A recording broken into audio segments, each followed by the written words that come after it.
Bonjour et bienvenue pour ce nouveau page à page consacré au dernier numéro de Lady Mechanika The Devil in the Lake, quatrième numéro de cette mini-série scénarisée par Joey Benitez et Marcia Chen, dessinée par la fabuleuse Sia Hum.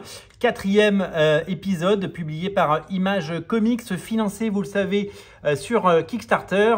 Joey Benitez a fait 2 Kickstarter pour cette mini-série. Le premier avec les épisodes 1 et 2 et le deuxième avec les épisodes 3 et 4. C'est sorti aux États-Unis sous la forme de comics, sous ce format, sous ce modèle, hein, vous savez, broché.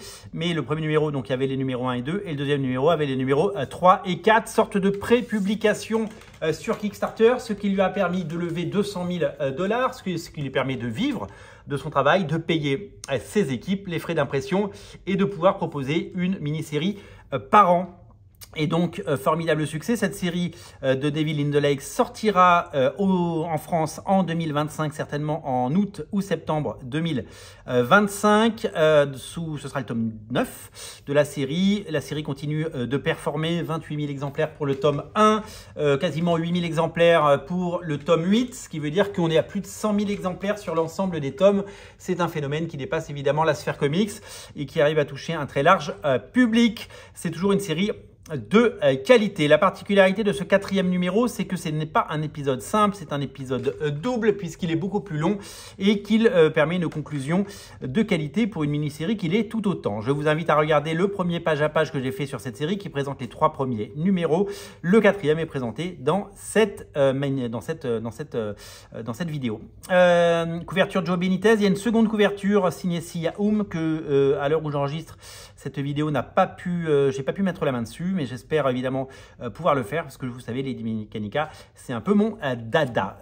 Voilà, donc c'est à découvrir bien sûr pour les fans, toujours très bien habillé avec ses logos et on était resté sur un cliffhanger de dingue et donc voici que Lady Mechanika arrive à se sortir de l'eau suite évidemment aux incidents, mais qu'elle est très vite rattrapée par les morts vivants vers les bas-fonds du lac. Voilà, donc une série donc, qui est magnifiquement dessinée. Regardez la qualité du trait et du dessin de Lady Mechanika, c'est vraiment très joli. Sia Hum est une autrice vraiment talentueuse. Elle a travaillé, vous le savez, pour Aspen Comics. Elle a fait du Phasm et elle a également travaillé pour Aspen Comics sur sa propre série, restée inédite pour le moment, qui s'appelle Lola Xoxo.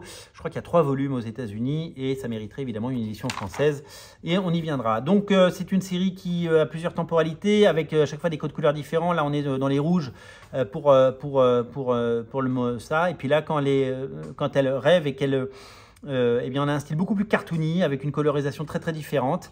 D'ailleurs, il y a 4 coloristes et regardez la bête qu'on a vue dessinée de façon totalement cartoony, pour pas dire un peu manga par moment.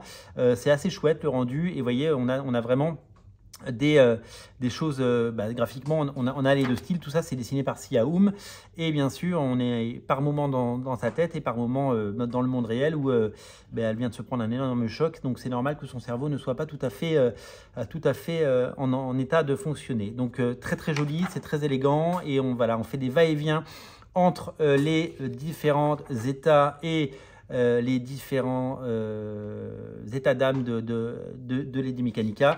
C'est graphiquement hyper intéressant, c'est une véritable plongée dans son âme, mais aussi dans le lac, avec des machines steampunk de qualité et un univers graphique tout aussi chatoyant et enthousiasmant. C'est la marque de fabrique de Lady Mechanika.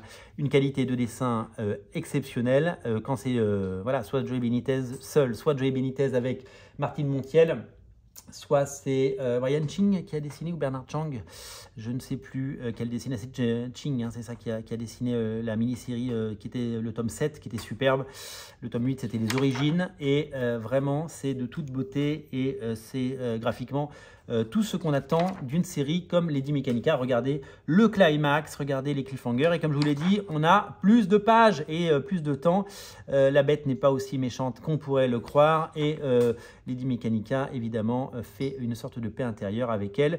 Elle n'est pas en forme, notre Lady Mechanika, mais tout va évidemment aller pour le mieux à la fin, avec ce retour à la réalité et à la surface qui nous promet la fin de l'épisode. Donc les 4 numéros seront regroupés dans un tome qui sera un tout petit peu plus long par nature que les précédents. Vous savez que les Mechanica, c'est aujourd'hui une sorte de succession de mini-séries en 3 ou 4 parties. Il y a même eu des mini-séries en 2 parties. En fait, le modèle, il l'avait toujours dit, Joe Benitez, et j'aime bien parce qu'il va tout le temps au bout de ce qu'il fait. C'est-à-dire qu'il souhaite faire comme pour Hellboy, une succession de mini-séries. Avec évidemment un événement. Maintenant, en plus, c'est financé sur Kickstarter, donc c'est évidemment super rentable pour lui parce qu'il y a une première vie sur Kickstarter, une deuxième vie chez Image Comics en version originale, puis arrivent les éditions internationales avec évidemment Glénat Comics pour l'édition française, mais aussi des éditions en Allemagne, dans les Pays-Bas, en Espagne, etc. Donc un marché international. Donc tout ça mis bout à bout, eh bien, ça fait un succès mondial et ça fait vivre les équipes et son créateur qui peut vivre de sa création. Et c'est ce qu'on aime voir les auteurs évidemment vivre de leur travail.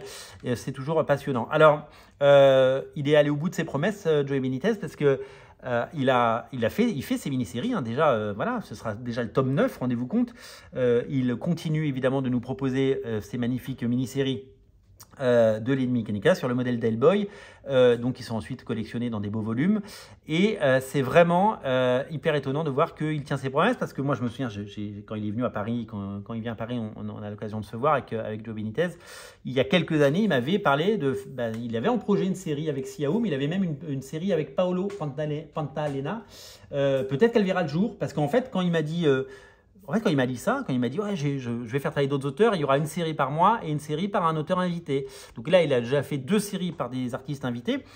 Et la prochaine, évidemment, on espère qu'elle verra le jour également, en sachant que celle qui arrive tout de suite après, on va en parler, elle est dessinée par Joe Benitez. Mais en gros, moi, je me suis dit, c'est cool, il va mettre les bouchées doubles et donc on va avoir 2 ou 3 séries les Mechanica par an. Non, on en a une par an aux États-Unis, donc une par an en France, ou tous les 2 ans, puisque selon les rythmes de parution et les calendriers de Glénat, qui décide évidemment de son propre agenda, et ben il le fait en fait. Donc du coup, ça lui permet lui de lui donner des bols d'air et ça lui permet de prendre le temps de faire ses comics, parce que bon, Joe Benitez, c'est un auteur qui a un talent fou et dont le talent n'est plus approuvé, mais il est plus tout jeune.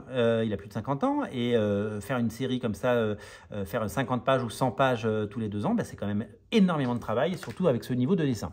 La prochaine série va s'appeler The Menagerie of Wonder. Vous pouvez voir la couverture et 3 pages. Elle est à nouveau dessinée par Joe Benitez et Martine Montiel et elle est scénarisée par Madeleine Holly Rosing, qui est une autrice qui a fait des comics financés sur Kickstarter de steampunk, Boston Metaphysical Society.